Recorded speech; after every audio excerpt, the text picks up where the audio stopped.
Good evening. Welcome to the TecHome Builder Summit Spring 2023 keynote address. I am John Galante. I'm president of A Ventures, the company that produces TecHome Builder. I want to welcome you. I want to thank all of the sponsors and guests who were intrepid enough to get out of their workplace or their work from home place and actually be here in person. And now that you are here in person, I want to encourage you all to be here now. We got lots of time on our media, whether that's desktop based or in our hands, but we're all here together with really smart people, with people who are innovative and leaders in the industry. So let's take advantage of it and be here now, as Baba Ram Dass said in the 1960s. So a little bit about our goal for this event. I think I kind of break it down into three segments for our guests here. We want to help you improve your processes. You're very process-centric companies. I think a lot of times we in the technology industry are exclusively focused on product, but it's really about getting your process right, and that's part of the program. It should be part of your discussion with the sponsors as well, in terms of what are the process supports that they offer you. We certainly are going to hit on products and applications because that's how we deliver value with technology to home buyers and to residents in multifamily properties. And go-to-market's important, right? Which is how do we represent these offers to the buyers and the renters? What are the sales and marketing techniques? Those are really the key content components of TecHome Builder. And I think we did a lot of preaching on process last year, and what I wanted to do this year was to continue the preaching, but tone it down a little bit and get more real-world reporting on what's going on out there. They may not be ideal, but is good and headed in the right direction. And with those two pieces, with a kind of ideal process and with some best practices and success stories, proof of performance, that it gives you a framework to pursue your own progress in your company. So that's the goal, and I want to encourage you all, and I think we need to figure out a way to do this better, but to leverage this community, right? Everybody's here. This is not the great unwashed. These are not builders and multifamily companies who want to put their toe in and figure out if they want to do tech. Everyone here wants to do it, and they want to do it right. You are the few and the proud, and you need to embrace each other and help each other do that. So those are my kind of good of the order comments as we kick off here. And before we get to our keynote presentation, I want to bring our keynote sponsor up. And the sponsor is NICE, and NICE will be, Paul from NICE will be presenting, but we want Brett Jacob to come up to the podium, and you need the clicker. Brett's the VP of Business Development from NICE. He's a fixture here at TecHome Builder, one of our strongest supporters and one of your strongest supporters in the builder and multifamily community. Brett, take it away. It was 1993 in Italy. NICE shaped its future, the leading global brand in home management, building automation and security solutions. Our journey begins.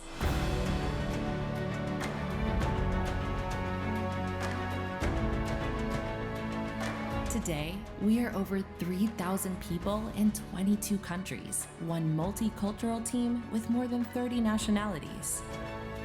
We have 14 industrial plants, 15 technology competence centers. An enriched DNA made by many skills, competences, and know-how to create complete solutions that improve living and working spaces using integrated technology to simplify the everyday. A nice connected home means enjoying a safe, comfortable, smart, and sustainable space where people can feel truly free. Homes will never be the same again. A journey that has just started, we keep on looking for ways that do not exist yet. There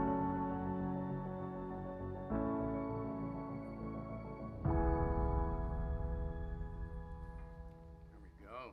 Awesome. Hi, Michelle, does it still give you goosebumps? Hi, everyone. Brett Jacob, VP Partnerships and Business Development for Nice North America. So happy to be here today. Gosh, great builders, great vendors, great content. It's going to be an awesome 3 days. We're super excited to continue our participation in this TecHome Builder. We've been to every single one from day one, and we plan on keeping that up as well. So kind of get going with this. I think we just want to dive into our programs and what we've done here at NICE. And we actually have three kind of facets of our programs that are designed for specific types of builders. If you're a production builder, we have a program that is in partnership with our great partner, Alarm.com. We have an award-winning builder program with these guys, and it just leverages the power of the Alarm.com platform with our hardware, and we put together a great solution for production builders, super cost-effective, begins with the technology infrastructure, that story of what do you want to offer standard in the homes that you're building, all the way up to personalization packages that are designed to be offered to the buyer as like any other option you're offering in your homes. Then, of course, the luxury piece, and boy, we're excited about some new products that we have coming to market this year to address this space for you luxury builders, but it gives you just more and more things that you can offer to your buyers. Again, leveraging our partnerships with, say, companies that offer indoor air quality, water mitigation, those types of solutions, and rolling out all into one platform for you to offer to your buyers. And then, of course, the multifamily segment, where we have an incredible amount of hardware. Our portfolio lines up exactly for a company who's offering multifamily solutions, and everything from property access, vehicle access, common area control, and of course in the units as well. Again, leveraging our great partnership with Alarm.com and Point Central as well in those areas. So it's our program really that is a little different. I think everybody here, all the vendors, we would pride ourselves on our product. I think everybody feels like they have great product, but building on product is really beyond solutions, it's the programs. And these are the things that we really pride ourselves on, because it was day one when we started trying to conceive of what a builder program would look like. We sat down with John, we sat down with Mike Moore, and we tried to figure out what is it that we can do to set our builder program apart. And it was really about your processes. How do we take our programs and build it around your normal processes? Which is tough because every builder has a different process ultimately. But what we've done is we put together a lot of things that, and I'll go into mostly on the sales and marketing, because it is a sales and marketing program that layers on top of product and solutions. So I'll kind of get into those a little bit. It always starts with a brochure. We've prided ourselves on this. We have done literally hundreds of these brochures for our builders over the years that we've been doing this. And it's basically your technology story, your strategy in print, where it's your imagery, your logo, we partner up with your integrator, and then you tell that three-way partnership story throughout the brochure, but when you open it up, it tells your story, what comes with the homes that you're building, and that's the standard. And then what we do is we create packages for you, designed on the feedback you tell us that your customers would like, and then we incorporate those into your natural home option selection process, right? So these are packages that can be offered in the design center process and your normal option selection process, which is something we really prided ourselves on being able to help builders do over the past few years. This is a new thing, model home merchandising kit. Really excited we've been doing this. We've obviously have had a great model home program. We're extremely generous with our product, as a lot of you guys know, because we want to make sure that your homes are fully outfitted with all of our product and all the packages that you're offering to your buyers. But one thing that was missing on that was a merchandising kit, something that was a call to action, something that explains something a little better. And so what we've done is we put these little placards throughout the home with a little QR code that somebody can get more information, because if somebody wants more information beyond that there's music in this room, and you can add music one room at a time, you can get into all the details of that as well. And then we have these little call-outs that go throughout all throughout the home, and these are just little pieces that can tell the story, that just a little extra attention. For instance, our security panel can be disarmed with your face, so we want to make sure people are aware of that.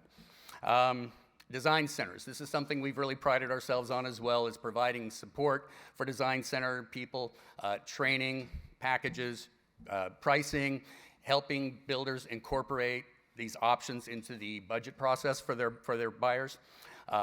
And also for the builders who are nice enough to carve out a space in their design center for us to put a display in there, we'll make great use of that with videos, real-time interactive product, and help you again tell that story in the design center.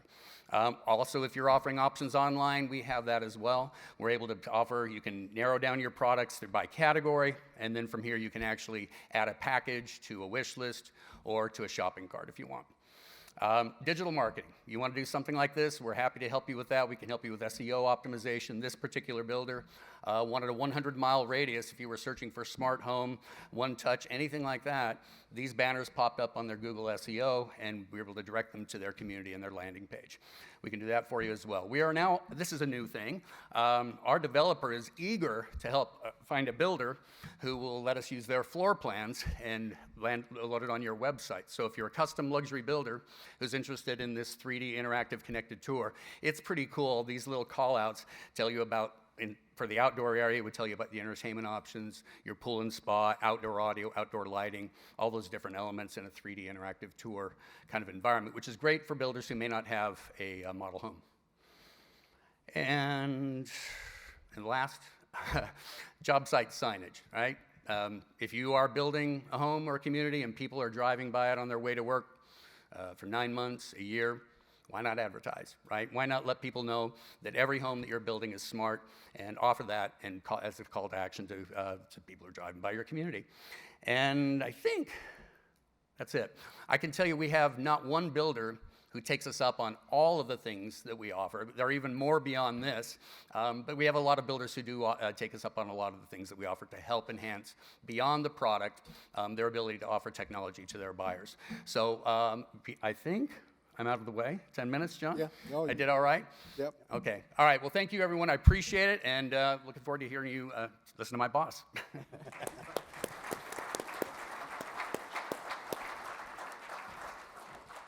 So I think the new brand, Nice, is particularly appropriate for this fine man who is up at the podium, who's not only smart and helpful, but he's a really nice human being. So I hope, if for no other reason, and there's a great program that he articulated, and they keep making it better every year, but you need to know him because he's a nice guy working for Nice. And now let's talk about this other guy here who works for Nice. So our concept is TecHome Future Vision 2025. So this is about what's coming in just a couple years' time. Time flies. It does. And I can't think of a better person and a better company to address this, because as you saw, Nice really runs the gamut in terms of the product set that they make available to builders. But this guy worked for Harman Pro Group for 9 years. He worked with Sonic Wall, which is a data hardware company, for a couple of years, with Levelor on the blind side of things for a couple of years, and then 15 years basically with Control4, and VP of Operations, VP of Hospitality, VP of Security, VP of Lighting and Comfort, VP of Solutions, VP of Product Management. Then a stint with Savant's GE subsidiary on the lighting side of things, and now also a board member with Molly Rising, which is really cool on the non-for-profit side of things. But now Chief Product Officer for Nice North America. So really, Paul's going to take us through different product families and give you a bit of a vision for what will be important and powerful in a couple of years' time, and that should be good for you, right? Because we need to do the work on the process side of things, but we also need to keep up to date with the products and the applications and how they're evolving, because that's who you are. You're not the toe in the water. You're not the one and done folks. You are the folks who are going to drive forward with the technology and make sense of it for your buyers and your residents, and that's why this is an important topic. And with that, I'm turning over the magic wand Excellent. to you, Paul. Thank you, and thank you for the introduction. All right, where do you want to start, John? I would like to start with security, All right. which is place to near and dear start. to my heart. Security was my entry point to all of this home tech back in the late 80s, early 90s. I worked at the Security Industry Association as chief staff executive. So I think it's a really, really important category. It's become bigger, central in the home, and I want you to tell us where we're going with security. Absolutely. So security is really exciting. I'm as excited as about it as you are. It is one of those things. If we look forward to 2025, we see continued growth. We pull the data. We look at what's happening, especially in the economy the way it is today. With it challenged, I say is probably a good word to use for it. In challenged economies, security does really well. It's interesting how that correlation happens there. Security is going to continue to grow from a market perspective. So what does that mean from the technologies? Well, it's come quite a long way. There was a period of time where unless you ran wire to the locations, so I had wire running to doors, wire running to windows, wire running to motion sensors and smoke detectors, that it was going to not work. That's come a long way. Wireless technology today allows us to really go into homes and either using repeaters or even just line to line, we can really go in and have these homes be safe and secure without having to pull extra wires. So that's cost savings, time savings, a lot of things that goes into it from the builder perspective, but also for the installation that's happening there too. New technologies. You hear about them all the time, but really coming about facial detection, license plate detection, object detection, knowing that it was FedEx that delivered the package and not Amazon, and knowing that there's an Amazon package on your front porch, very valuable information that you need to have today. And so you can protect it, make sure it doesn't walk away, and if it does walk away, at least you know where it went. So that's about video analytics. It is. This is a big trend, right? We were intrusion detection focused for a long time, for 150 years or 130 years. But video surveillance and access control are really the technology streams on the rise, and this is the more advanced side of the video surveillance side of it. It is, right? And further to that, we're seeing cameras everywhere. People are putting cameras all over the outside of their home. It's one of the things that you need to be thinking about as builders and should be thinking about as builders. When you go to put those cameras in after the fact, it can be a little challenging. If I don't have power where I want that camera, I've got to run wire. It looks ugly on the house. There's different things. So, power at soffits serves two purposes. Wireless cameras, but also, outdoor lighting for holidays, so you can get two uses out of that kind of plug. Do you think the surveillance piece is strictly about security, or some of it is just observational and situational? I like to look for the swan on my pond, on my video surveillance. I mean, I think, what percentage of video is just being used for observation? It's a huge percentage. I haven't seen any recent studies on that, but certainly human behavior. Pet management, so understanding where my pet is. I'm at work all day. I want to understand what's going on with my pet, understand what's happening there. Kid management, they're in the backyard, but I just want to poke in on them every once in a while without having to go out in the backyard to figure out what's going on. I can quickly look at cameras and see what's happening there. Yep. I want to understand kids are coming home from school, that it is the child that's coming home from school. Want to know they're home, want to know they've opened the door, want to know they locked the door, all those things that you get information. What about the way we shop now? I mean, it's like less going out and more coming in, and so we've got all kinds of deliveries, some of which are the guy in the UPS truck, and some of it is a guy with a magnetic sticker on his van, and that represents some security challenges as well, right? It does, and that's been a big part of the rise that we saw, certainly in video analytics when it came to camera, has a lot to do with those packages, has a lot to do with making sure that I understand that there's a package, it's come to the house, or somebody's coming into the house, and that I know where that package is. And so a lot of video analytics is really around that kind of functionality. And what about the access control piece that goes with that? So access control is another huge piece of what we're seeing in the growth market, especially if we talk about multifamily and in gated communities, and having that access control so I restrict access to the building when I need to, or to the property when I need to. And the garage controller? Garage controller is another big piece of that. So here's one of the things. Garage was ignored for a long period of time, but if you think about most people in North America, that is your ingress and egress. If you have a garage and it's connected to the house, that's where you enter and exit the house. I can't tell you the last time I exited and entered the house through my front door. I just don't do it anymore. And so, but very little was done to protect that part of that door, of that experience. And so we're seeing camera integration at garage doors. We're seeing smart garage doors. as that vehicle to be able to understand it's being forced open.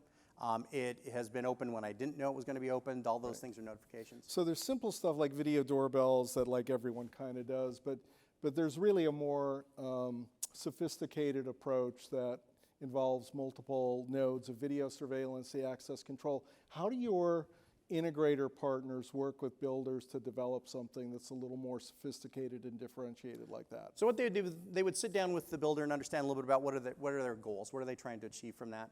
And if that goal is I want them to have 24/7 coverage, but I also, when I get down to trying to find an incident, I also don't want to look through 24/7 video for a week's worth of information. Right. And so they're looking for the analytics that go on top of it, and that's the trend that we're seeing that's coming into that. It's not only that I'm collecting lots of data, because that is already happening, but it's what do you do with that? So I've got a camera, I notice that something's missing in my yard, but I don't know when it disappeared. So I can, if I want to, go back through the video content for the last week and try to figure, last time I saw it was maybe a week ago, and try to find the moment in time when it disappeared. Right.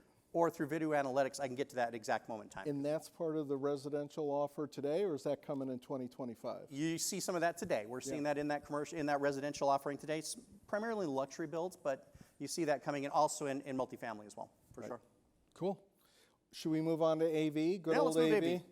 That's more fun. Yeah, AV is fun. In fact, there's a lot of entry points into what I'll say the smart and connected home. Security is one. Audio, video, entertainment experience is the other that people get into. So a lot of things that are happening there. Everything is streamed. There's content is streamed. Most people are watching streaming, have a streaming content provider that's providing that data. That's made it very important in the home to make sure that data can get utilized in the home correctly. Now, we've got Wi-Fi 6 coming.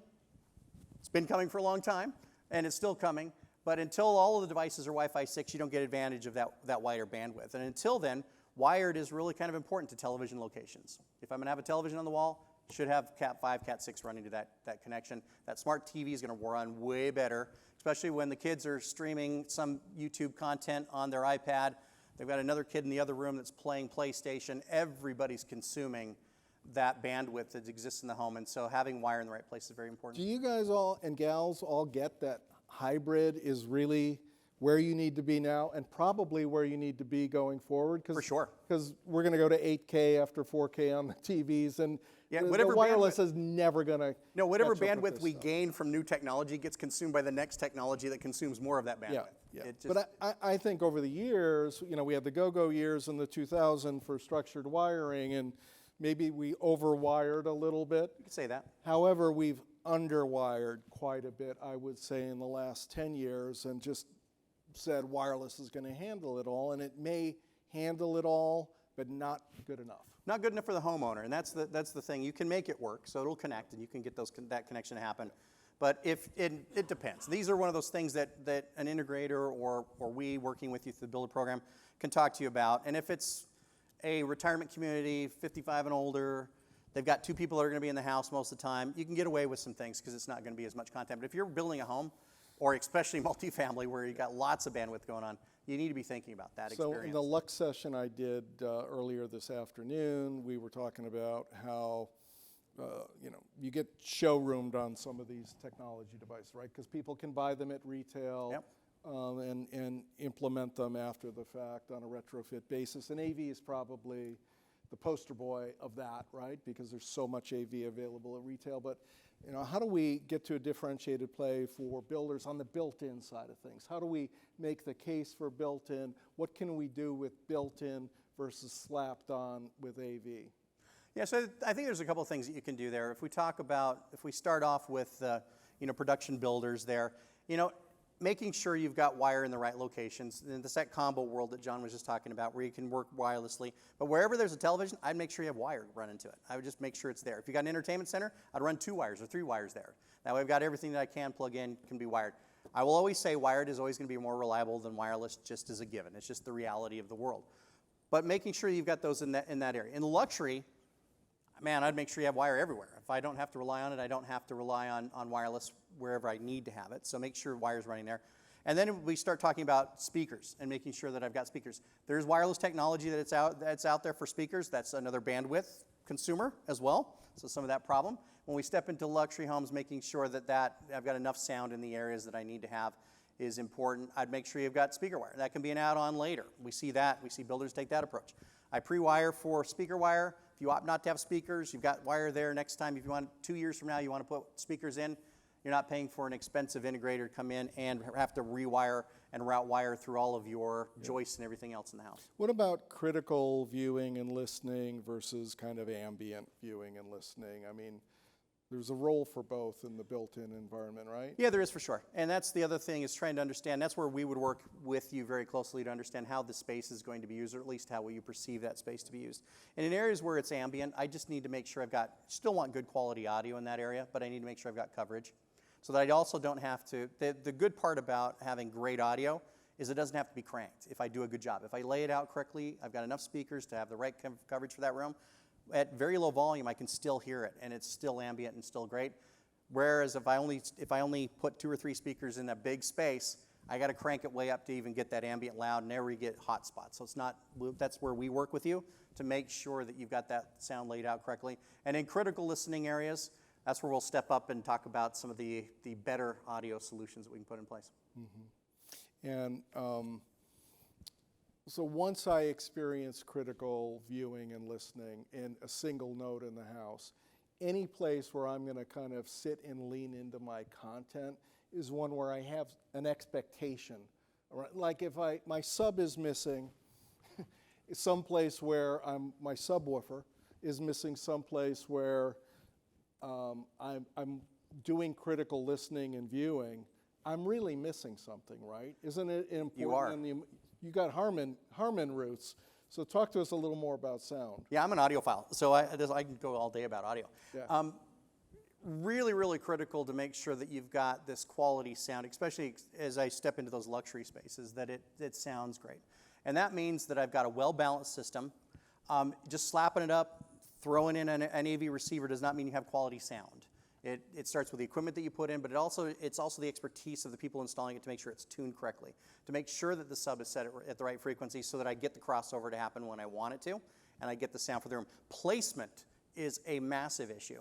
It's not just I had an open wall over here, so I put a speaker there, and I've got an open wall, and I put a speaker there, and suddenly it's going to be okay. It's not. There's mathematics that are involved with how you set up rooms for optimal sound, especially in a primary listening or watching location. And that's where professionals can work with you to make sure that you've got it in the right places. They can work around how you want your design to work so that we make sure we've got the right places for those speakers in that construction, that they're in place and that can be tuned. And it's noticeable. If you watch, I was asked the other day about a speaker brand that somebody had in their home. And I will say it's not one that is an audiophile I would put in my home, but they said it sounded great, and they said, I can't see why I would spend extra money on the other speakers. I said, give me half an hour someday, and I will show you. When you hear it, it's dramatically different. You get this feeling that it brings to you when you can understand, when you can hear that music in the way it was intended. Lossless, the only way. Gotcha.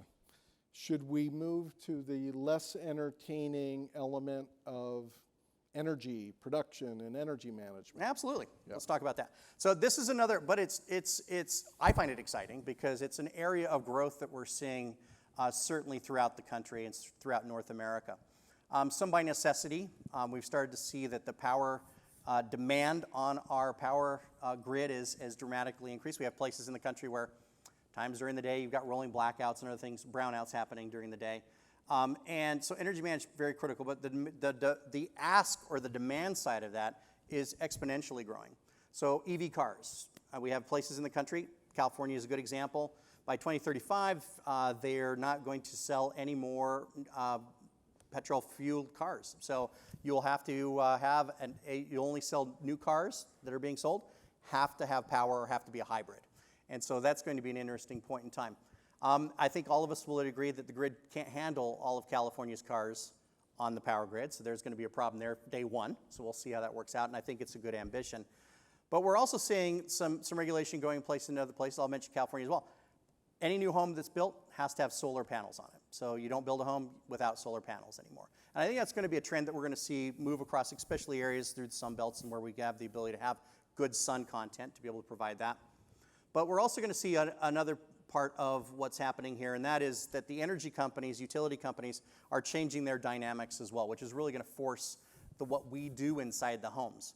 So a lot of areas of the country already have demand rate billing.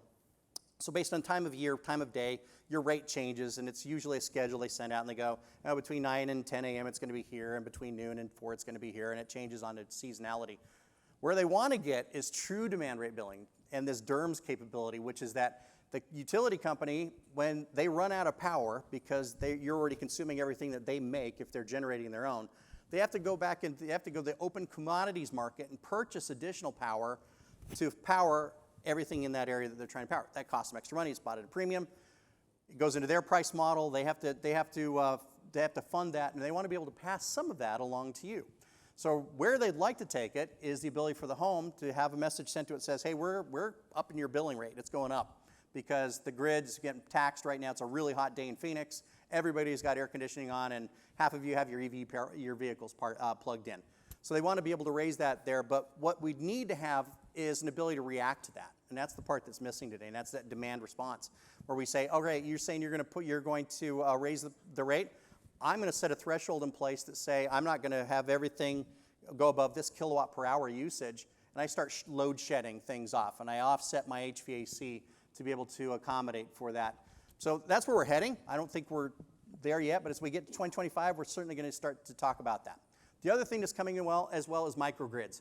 So we have a lot of energy that's coming into the grid that it's wasted. Once it gets out there, it gets wasted. You've got a lot of solar power that's getting generated that ends up getting wasted as well, and we need to be able to store that.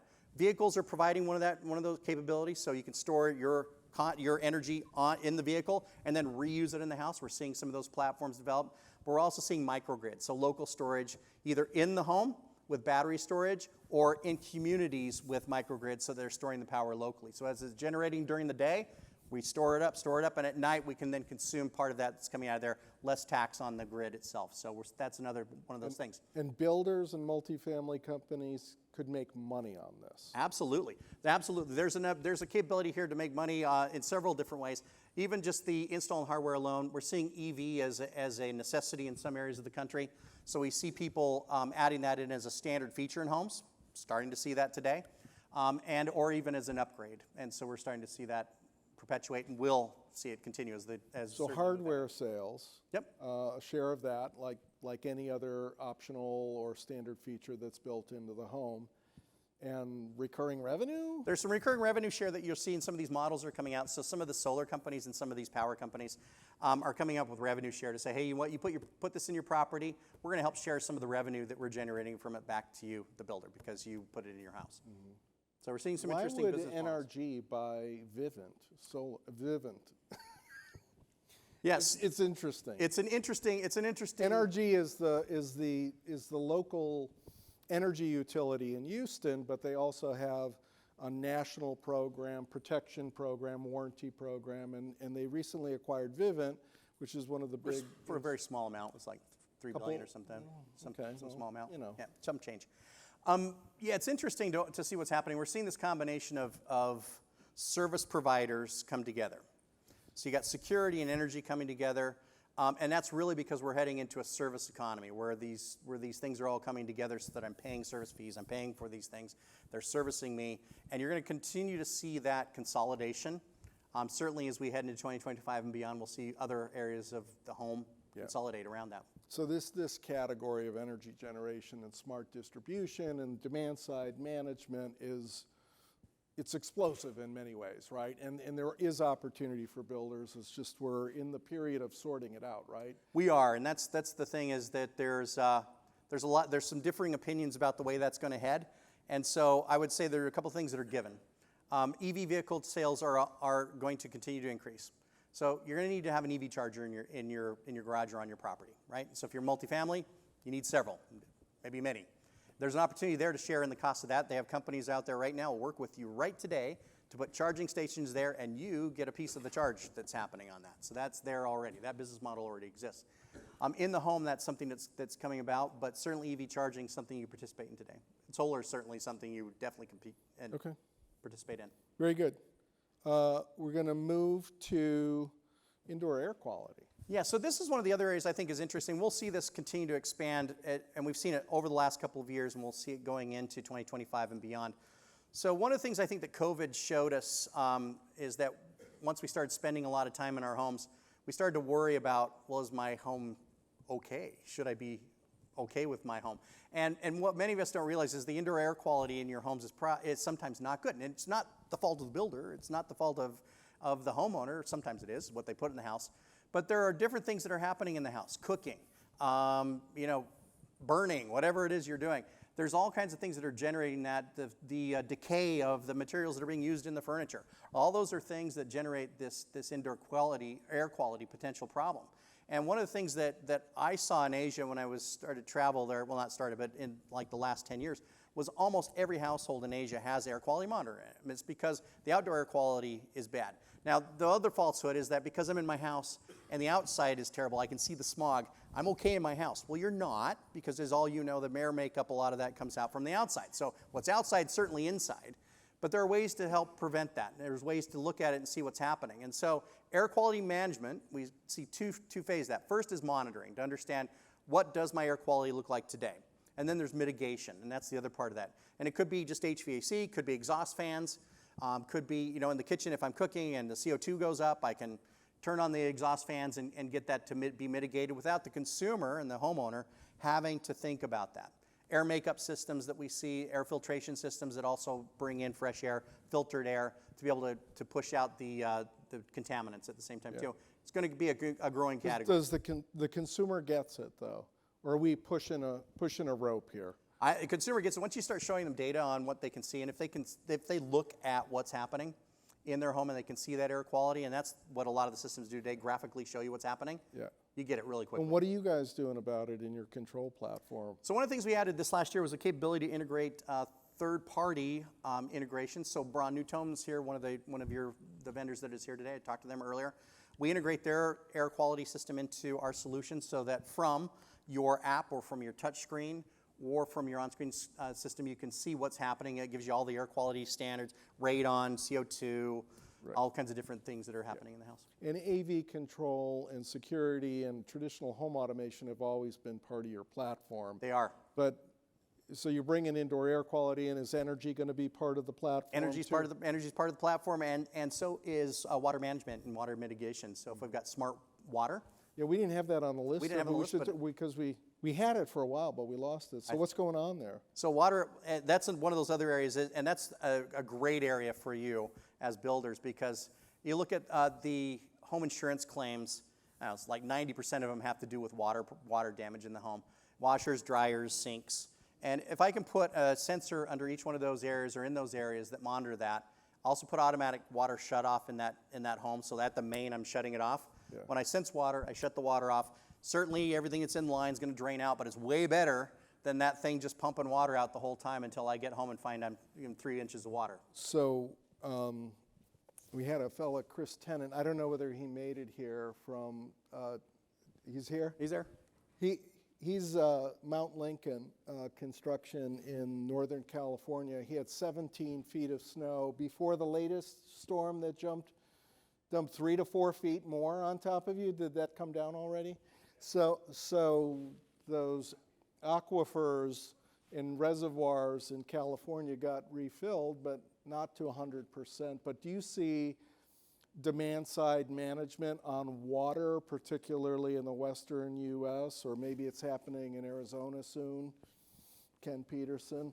I mean, are we going to have to do the same sort of things that we're talking about for energy on the water side of things? Yeah, I think over time we're going to see that come into play as well. Arizona, Las Vegas, anything in the Southwest.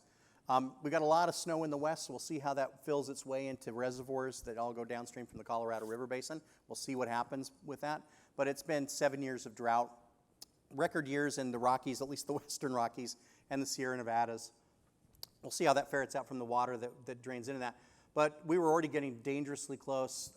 There were all these doomsday reports about Lake Mead, and at one point, if it drained, it gets below the water tower.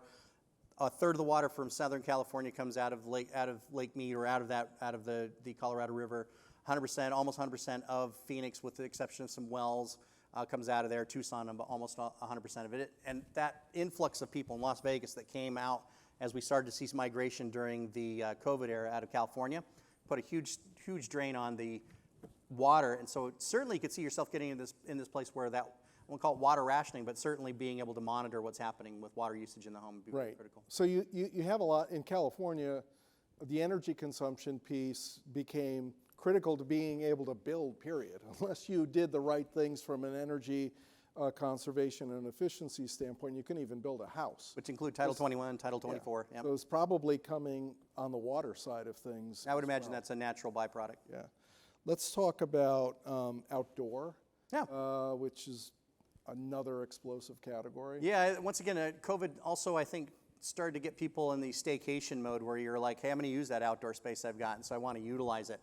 But then when you go to utilize it, it doesn't have everything you need. It didn't have the, electrical out, just basics. I don't have electrical out there, so now I'm running power cords or call an electrician, have them plumb something in outside. So outdoor power, outdoor energy was important to make sure that I can power these devices. Outdoor speakers, outdoor audio, outdoor video. This louver system that you see right there, that's an automated pergola system, so I can let in sun, let out, or keep out sun. All those are things that we started to see come about, and to be able to utilize that space, and then outdoor kitchens and everything goes along with that. So I think from a builder perspective, there's an opportunity there to provide these great experiences for your consumers with that outdoor space. No matter where you're at, quite honestly, in North America, somebody gets some sun some days, right? Mm-hmm, mm-hmm. So should we talk a little bit about enabling technologies? I want to talk about user interface a little bit. We didn't have that, on the list. I mean, 3 years ago, everything was going to be controlled by voice in the home. It didn't really happen, did it? So where are we with user interface, just generally speaking? How have things settled out? So yeah, I think that we've seen some of these initial trends kind of come and not go away. It's just they're rechanneled. And so when voice came about, suddenly it was like everything's going to be controlled with voice. All right, but just think through it, and I think most of us have found that out. First of all, it's not 100% reliable, so I can get frustrated with and ask it to do things 14 times, 14 different ways. Maybe it does it the right way for me, so I can get frustrated with it pretty quickly.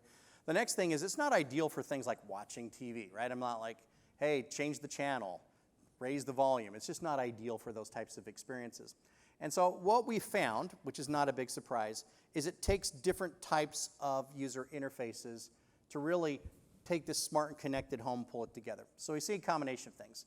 Buttons on walls, right? You can't replace that tactile feel. I push a button, something happens as a response to that button. Whether that's programmed and it does lots of things, whatever that is, I can do it with a button. Voice control absolutely plays a part in the connected and smart home today. We see people using it all the time. It's really good for things like lighting control, HVAC control, so thermostat control. And for things like that, it's fantastic because I can, with a couple of quick commands, have it set up the lighting in my house, do the things I want it to do. But we see remote controls continue to be the #1 asset when I think about audio video, especially in a watching location. And then the app itself. I'm away from the house. The way you interact with your house when you're not there, both in getting information from the home and also sending information to the home, is through that app experience. And so we find that a combination of those things is a necessity. It's hard to get just any one of those to be the overlying technology.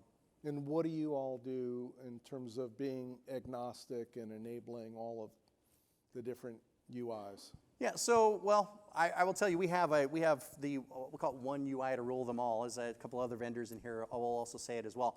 We want to get one app. We want to get the consumer out of the world where they have to go into 14 apps to be able to control their experience or to see what's going on. So we've pulled everything. They really want that. They don't want to do 17 different apps? So we've talked to consumers, and you can see a lot of research that's out there in the market today. They do not. People do not want 14 apps. There are techno guys like myself will deal with it because we just like technology and we'll factor through it.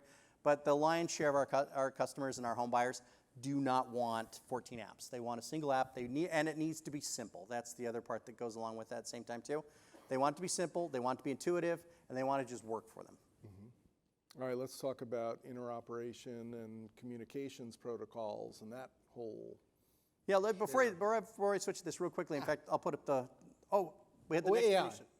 Okay. Okay? Yeah. So, since we're talking about the future, I'm really excited about where we're heading next. So where we're heading next is, and I almost hate to use this AI, in artificial intelligence, machine learning, you'll hear those terms, they get thrown around loosely today. and all over the place. You see it in everything, right? Hertz has their AIs for your rental app and all these other things go along with it. I'm going to talk about it in the context of this smart connected home, and I look at it really as the next generation and really the next wave of where we're heading in the smart home. And so we were just talking about UI and talking about control.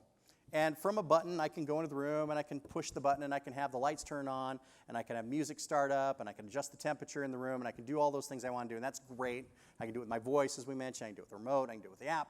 Fantastic. But the next generation that I'm really excited about is the home that understands how you live in the home and then adjusts itself to that. First of all, it knows, John, that you're in this room. Secondly, it's learned from your behaviors in the room that's time sensitive, season sensitive, to understand, hey, when John's in this room and it's between these hours, he likes to do these things. He lights the lights at 30%.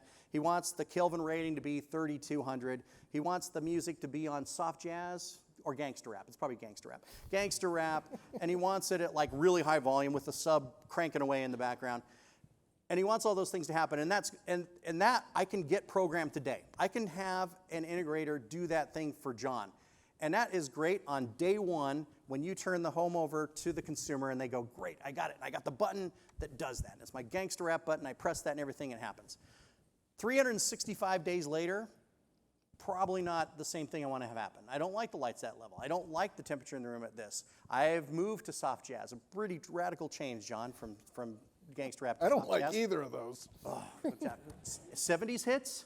Yes. There we go. All right, so we've gone to 70s hits. But if the home could understand that and move over time so that it changes, I can leverage the technology in the house so that I don't have to have somebody come back in every time. We could have that. We could have an integrator come in and every time your preference changes, have them change. It's expensive, time consuming. I don't have enough time to even think about having someone come in and try to tell them what my preferences have changed to. But having that house change over time is where the magic gets unlocked in the things that we do. Not only that, but then have it be suggestive, right? And some consumers aren't going to want it to change, and that's okay. You don't have to. They can have that either opt in or opt out of those types of things, but doing it in an unintrusive way so that we know we're protecting your privacy, protecting your security, and to be able to have that home change over time. The makeup of the home changes. I have 2 people in the house today. I've got 4 people 5 years from now, and 15 years from now, I've got 0 people, or myself, right? And that's it. And those makeup of the home changes. And if the home is able to move through that and transform itself with the technology in the home, gives us the ability to 2 things. 1, make sure that we've got enough technology in the home to be able to capture those things and do the things we want to do. But it really starts to unlock the magic. And I'm really excited because technology is finally catching up to a place where we can start to think about delivering these systems in the next couple of years. And I like the idea of it being suggested versus just done automatically. I mean, not everybody, some people like it done automatically for them. That's not me. Not gangsta jazz and any of that stuff. Our experience is that people don't want that. Early on in the smart home, this is my second decade. I'm almost 20 years in smart home. Wow, it's a long time. Early on, integrators would come into the house and they'd do crazy things like you push the button 4 times and this happens, you press it twice and this happens. And what it yielded for the consumer was an experience where I have no idea what this house is doing right now, and it's frustrating. And you want to have control over your own dominion, which is your home. You want to feel like you're in control all the time. And so having the home suggest to you what it could do, and then you decide, nah, I don't need that. I don't want that to happen. Then you're fine. All right, ready to move? All right, let's move on. Let's move on to a fun topic. So quick raise of hands. How many of you have heard of this word and in this context from a communications protocol perspective? All right, about 15%, maybe 20%, somewhere in that range. Maybe I might be being a little overload there. More. They didn't all raise their hands. All right, so we'll call that whatever it is. But here's the thing. So when we talk about communication standards, it's an interesting concept. And so there's a new term called Matter. Those of you that have heard of it. Those of you who haven't, maybe you won't hear about it. And that's the funny thing about it. But there's certainly a lot of noise happening around this. And it's really a communication standard. And it's around using already existing standards like Wi-Fi and Thread and Bluetooth and having those be at that root level, having them work on a level of communication protocol called Matter. It was Apple, Google, and Amazon came together initially here, and then they brought a bunch of companies in to be able to bring that out. The promise of Matter is that everything will be connected. The funny part about Matter is that everything can already be connected already. That's the other thing that exists. We've been doing this for a long time in this industry. We make all these products work together. That's what we do. That's what we do as an ecosystem, is our platform. And we're not the only ones. There's other vendors here that I see that are on the list here that do the same thing. We already communicate to all these devices. We already bring them in. We always make them work simply for the consumer and easy to use interfaces without having to have that. So Matter is, once again, really the reality of what Matter was created for was so that it worked easily on Alexa and on Google Assistant and on Apple Siri. That's its primary reason. The primary focus of the standard was to have that happen, which is great for those companies because it means they have to do less work to get those things to come into their platform. Fantastic. I applaud that. Congratulations, guys. But for us in the world that we're in today, it doesn't have a huge amount of value. Now, the value that it will give us at some point in time, maybe, is an easier way for us to bring products into our ecosystem, and for that would be fantastic. The reality of the matter is it's going to take a lot of marketing. First of all, many of you had not heard of it, and I will take that, your word that you haven't heard of it. And it's been out since October, at least the first part of that standard has been out since October. It's going to take an enormous amount of marketing to, first of all, tell people that this will connect things, and everybody's going to go, well, I thought they were already connected already. So you're They are already connected. So you're going to have to convince them that, they were connected, but not really. And then you got to convince them that this is something better, and then have them actually make a purchase decision based on that. And that's where I think the struggle is going to lie there. So Paul's being very nice. I've been at this 30 plus years. You know, this is C-Bus, X10, LawnWorks, Smart House, put forward by NAHB. Yep. Here's a good one, Universal Plug and Play, which went by the acronym UP&P, which is not a great acronym, I don't think. Not in today's world, for sure. So it's always the promise that there's going to be a universal connectivity standard. Everything is going to self-configure. No drivers will ever have to be written again. And it never comes to reality. And what invariably happens is the 3 or 4 big players that said they were all in, at some point when things are about to become final, somebody pulls out and the universality of all of this stuff disappears. So I just want to ban the idea of waiting for Matter among all of our guests at this. Just couldn't agree more. Move forward. Stuff works together. It might work together a little more seamlessly if this actually takes root we can make at it work some real today. level, but it works fine today, and it should not be an excuse for you to stall on moving forward with your connected place, okay? That's my editorial. I like it. Okay. Good You didn't have to say good it. good I addendum. could be the nasty guy. What's I think next? that's it? I think that was what we were going to talk about today. Okay. Unless you have anything more you'd like to cover. I think we covered it. We got a nice overview from Brett on some of the program and process stuff that you all do. I think that was a great overview, very generic with some news on what NICE is up to across a broad portfolio of products. And can I have that clicker? Yeah, absolutely. So I think we want to say thank you to NICE, and thank you to NICE as the sponsor of this general session, and to Paul for this great presentation. So let's hear it. Thank you.